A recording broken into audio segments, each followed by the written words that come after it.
Welcome to your channel as they like it, and welcome to our new series of daily news analysis for the date of 9th May 2022। यहाँ पे आपको ये बता दें कि ये डेली न्यूज़ एनालिसिस जो है हमने अपने स्टूडेंट्स की रिक्वेस्ट पे स्टार्ट किया है और ये डिज़ाइंड है स्पेशली उन एग्ज़ाम्स में जिनमें बहुत ज़्यादा डीप क्वेश्चंस नहीं पूछे जाते हैं। और इस सीरीज़ में हम टॉप की खबरों को ब्रीफ में समझाते हैं ताकि उन एग्ज़ाम्स में उनमें हमारे स्टूडेंट्स को हेल्प हो सके, जैसे NDA, CDS, SSC, railway, banking.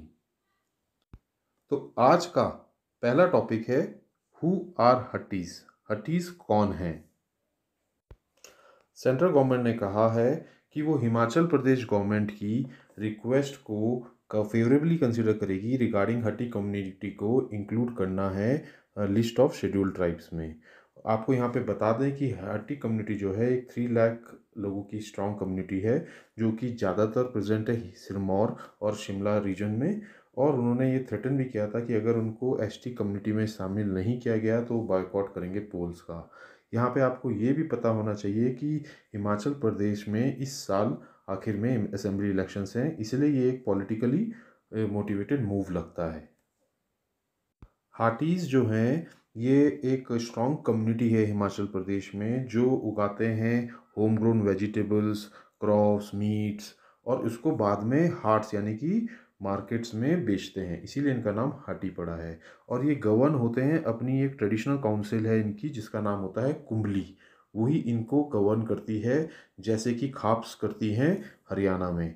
तो ये जो पंचायती राज सिस्टम आने के बावजूद भी हाटीज जो हैं आज भी कुंबली जो है उन्हीं से गवर्न होते हैं। इसी कारण से ये बोल रहे हैं कि हमें एसटी कम्युनिटी में शामिल किया जाए।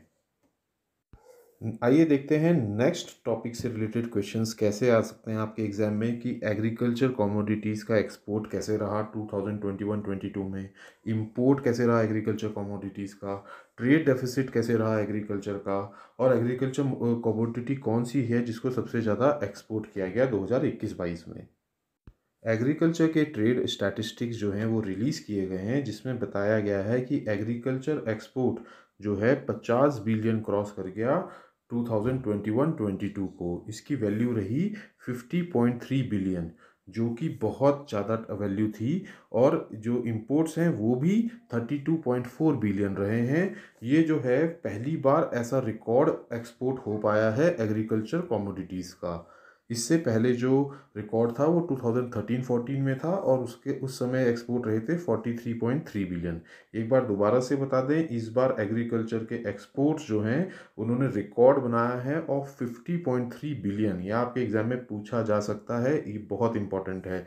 इंडिया एक कृषि प्रधान देश है, 72% जनता जो है एग्रीकल्चर करती है, ऐसे में ये क्वेश्चन पूछना बहुत ज़रूरी हो जाता है एग्जाम के लिए।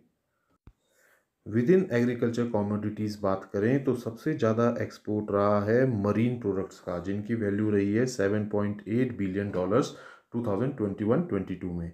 और जो रियल इंक्रीज रहा है वो रहा है राइस में और शुगर और वीट में।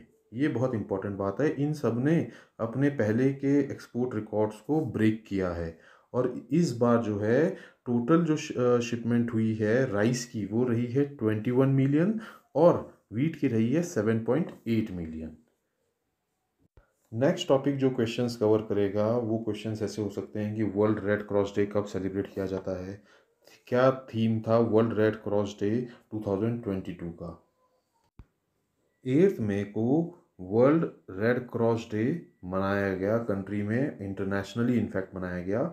और इस दिन को इसलिए मनाया जाता है ताकि पब्लिक की अंडरस्टैंडिंग बढ़ सके रिगार्डिंग इंटरनेशनल रेड क्रॉस और रेड क्रॉस क्रिसेंट मूवमेंट के बारे में। जो थीम है वर्ल्ड रेड क्रॉस डे 2022 का वो रहा be humankind, believe in the power of kindness. आ जाते हैं अपने नेक्स्ट मेजर न्यूज़ आइटम पे। उससे क्वेश्चन बन सकते हैं कि वर्ल्ड का लार्जेस्ट फिल्म रेस्टोरेशन प्रोजेक्ट क्या है और नेशनल फिल्म हेरिटेज मिशन क्या है। नेशनल फिल्म हेरिटेज मिशन के अंडर गवर्नमेंट ने अलॉट किए हैं ₹363 crore for world's largest film restoration project, उसके लिए गवर्नमेंट ने इतने पैसे अलॉट किए हैं और इसका मेन एम जो है for preserving, restoring and digitising the cinematic heritage को जो है प्रिजर्व करना, रिस्टोर करना और साथ ही साथ डिजिटाइज करना। नेशनल फिल्म हेरिटेज मिशन 2016 में लॉन्च किया गया था। इस रेस्टोरेशन प्रोजेक्ट के अंदर 5900 शॉर्ट फिल्म्स, डॉक्यूमेंट्री और फीचर्स को संभाला जाएगा, रिस्टोर किया जाएगा और ये काम कर रहा है रिस्टोरेशन का national film archive of India. आइए जानते हैं नेशनल फिल्म हेरिटेज मिशन क्या है। ये लॉन्च किया गया था 2016 में। कौन सी मिनिस्ट्री ने किया था? Ministry of information and broadcasting ने किया था। इसका एम क्या था? Preserving, restoring and digitising Indian cinematic heritage. और इसको किसने जो नोडल ऑर्गेनाइजेशन कौन है? इसकी नोडल ऑर्गेनाइजेशन है national film archive of India. और इस मिशन जो ये मिशन है वो डिजिटल इंडिया इनिशिएटिव के अंडर लिया गया है। आ जाते हैं अपने नेक्स्ट इंपॉर्टेंट टॉपिक पे, जिसपे कि क्वेश्चंस बनते हैं कि वीपीएन क्या होता है और सर्ट इन ने जो है डायरेक्शंस दी हैं वीपीएन प्रोवाइडर्स को, वो क्या हैं। VPN stands for virtual private network और सारे वर्चुअल प्राइवेट नेटवर्क प्रोवाइडर्स को कंप्यूटर इमरजेंसी रिस्पांस टीम यानी कि सर्ट इन ने कहा है, मैंडेट किया है कि आपको जो वीपीएन प्रोवाइडर्स हैं उनको यूज़र्स का डेटा को 5 इयर्स तक स्टोर करके रखना है। सर्टिन नेशनल नोडल एजेंसी है और ये वर्क करती है under mighty, that is ministry of electronics and information technology के अंडर ये काम करती है और इसका काम है रिस्पॉन्ड करना रिगार्डिंग कंप्यूटर सिक्योरिटी इंसिडेंट्स।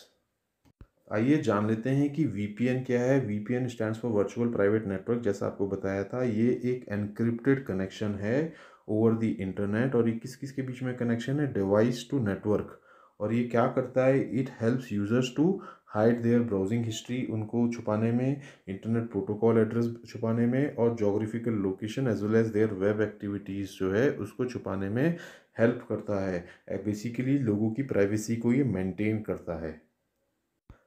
आ जाते हैं नेक्स्ट इंपॉर्टेंट टॉपिक पे, जिस पे क्वेश्चंस बनते हैं कि United Nations energy plan of action क्या है, सस्टेनेबल डेवलपमेंट गोल नंबर 7 क्या है, 7 areas of plan of action जो डिसाइड हुआ है उसकी 7 एरियाज क्या हैं और यूएन एनर्जी क्या चीज़ है। यूएन एनर्जी ने अपना प्लान ऑफ एक्शन जो है लॉन्च कर दिया है। It is 2025 plan of action और इस प्लान ऑफ एक्शन से बेसिकली यूएन एनर्जी जो है कैटलाइज करना चाहती है सारे क्लाइमेट क्लीन क्लाइमेट के एफर्ट्स जो हैं ऑल ओवर द वर्ल्ड, उसको कैटलाइज करना चाहती है। और साथ ही साथ एनर्जी कॉम्पैक्ट एक्शन नेटवर्क भी लॉन्च किया गया है। आइए समझते हैं कि यूएन एनर्जी क्या है। यूएन एनर्जी बेसिकली एक यूनाइटेड नेशन का मैकेनिज्म है for inter energy collaboration in the field of energy और इसका काम है कोहेरेंस लाना यूएन के मल्टीडिसिप्लिनरी रिस्पांस में, ताकि अचीव किया जा सके सस्टेनेबल गोल नंबर 7, जैसा कि 2030 का एजेंडा है फॉर सस्टेनेबल डेवलपमेंट और पेरिस एग्रीमेंट में भी ऐसा ही कहा गया है। सस्टेनेबल गोल नंबर 7 क्या है ये भी पूछा जा सकता है एग्जाम में, तो वो जान लेते हैं। वो है ensure access to affordable, reliable, sustainable and modern energy for all. इस प्लान ऑफ एक्शन के 7 फोकस एरियाज बताए गए हैं। पहला है scale up collective UN energy action, second है scale up of energy compacts, third है lead a global campaign for SDG 7 action, lead by example greening UN Energy Organization's operation, convene annually a global SDG 7 action forum and inform global agenda, and seventh is track and share results। आ जाते हैं हम अपने next topic पे कि global gas flaring tracker report क्या है और कौन इसे प्रिपेयर करता है और गैस फ्लेयरिंग एक्चुअली होती क्या है। Global gas flaring tracker report 2022 release हो गई है। ये रिपोर्ट कौन बनाता है? ये बनाता है world banks global gas flaring reduction partnership, जिसे GGFR बोलते हैं। GGFR एक मल्टी डोनर ट्रस्ट है, फंड है, कंपोज्ड ऑफ जिसमें कौन कौन है? गवर्नमेंट हैं, ऑयल कंपनीज़ हैं और मल्टीलेटरल ऑर्गेनाइजेशंस हैं। यहाँ पे इम्पोर्टेंट पार्ट ये है कि इंडिया इसका पार्ट नहीं है और रिपोर्ट कहती है कि 2021 में गैस फ्लेयरिंग की वजह से around 400 million tons of carbon dioxide जो है वो बनी है। और गैस फ्लेयरिंग होती क्या है? गैस फ्लेयरिंग इज़ बेसिकली जब ऑयल एक्सट्रैक्शन होता है तो जो नेचुरल गैस होती है उसको जो बर्न किया जाता है उससे जो गैस होती है उसको गैस फ्लेयरिंग कहते हैं। और ये डायरेक्ट सोर्स ऑफ मीथेन होती है और कार्बन डाइऑक्साइड से बहुत ज़्यादा इसका वार्मिंग पोटेंशियल होता है। 2015 में कंट्रीज़ और कंपनीज़ ने कमिट किया था कि वो गैस फ्लेयरिंग को एंड कर देंगे बाय 2030। आ जाते हैं अपने नेक्स्ट इंपॉर्टेंट टॉपिक पे कि the state of bio fertilizer और organic fertilizer in India 2022 report जो है रिलीज़ हो गई है। ये रिपोर्ट क्या है, क्या कहती है? और सेकंड क्वेश्चन बनता है कि ये रिपोर्ट जो है the state of bio fertilizer और ऑर्गेनिक फर्टिलाइज़र्स ये कौन प्रिपेयर करता है? The state of bio fertilizers and organic fertilizers in India 2022 report release की गई है। रिपोर्ट किसने रिलीज़ की है? रिपोर्ट रिलीज़ करती है centre for science and environment. और इसकी कुछ की फाइंडिंग्स हैं। वो बोलती है सबसे पहली कि जो अवेलेबिलिटी है, क्वालिटी है और अपटेक ऑफ बायो फर्टिलाइज़र जो है इंडिया में वो बहुत पुअर है। क्या है? पुअर। और इंडिया जो है सेकंड हाईएस्ट प्रोड्यूसर बन गई है as well as consumer of chemical fertilizers in the world. साथ ही साथ रिपोर्ट बताती है कि per hectare chemical fertiliser consumption जो है इंडिया में वो इंक्रीज हो रही है every year in the last 2 decades. आ जाते हैं हम अपने नेक्स्ट इम्पॉर्टेंट टॉपिक पे। वो है कि शुक्रयान 1 मिशन क्या है और ऐसे वीनस प्लैनेट के लिए कितने मिशन जो हैं वर्ल्ड में लॉन्च किए जा चुके हैं। इस टॉपिक को हमने कल वाली वीडियो में भी कवर किया था, लेकिन उसमें कुछ चीज़ें रह गई थी, इसीलिए इसको दोबारा से बता रहे हैं। इंडिया का फर्स्ट ऑर्बिटर मिशन जो वीनस पे जाएगा उसका नाम गवर्नमेंट ने रखा है शुक्रयान 1 मिशन। और ये मिशन जो है इसका एम है कि जो वीनस है उसकी सरफेस को स्टडी करना। यहाँ पे एक बात और बताते हैं एग्ज़ाम की दृष्टि से कि वीनस जो है हॉटेस्ट प्लैनेट है सोलर सिस्टम का। और एक और इम्पॉर्टेंट बात जो एग्ज़ाम में पूछी जा सकती है, वीनस के लिए ये ऐसा थर्ड मिशन है। पहला मिशन जो है वो नासा ने भेजा था, उसके बाद स्पेसक्राफ्ट यूरोपियन स्पेस एजेंसी ने भेजा है और थर्ड जो है अब इंडिया भेजेगी। तो दोस्तों ये था हमारा डेली न्यूज़ एनालिसिस ऑफ 9 मई 2022। अगर ये आपको पसंद आया हो तो हमारे चैनल को लाइक एंड सब्सक्राइब करें। वहीं इंस्टाग्राम और टेलीग्राम से जुड़ें जहाँ पे कि हम free question bank, free notes, free PDF देते हैं। साथ ही साथ जो ये आपको न्यूज़ पढ़ाई जा रही है इसकी फ्री पीडीएफ भी आज दिन में 12-1 बजे तक टेलीग्राम पर शेयर कर दी जाएगी। Thank you.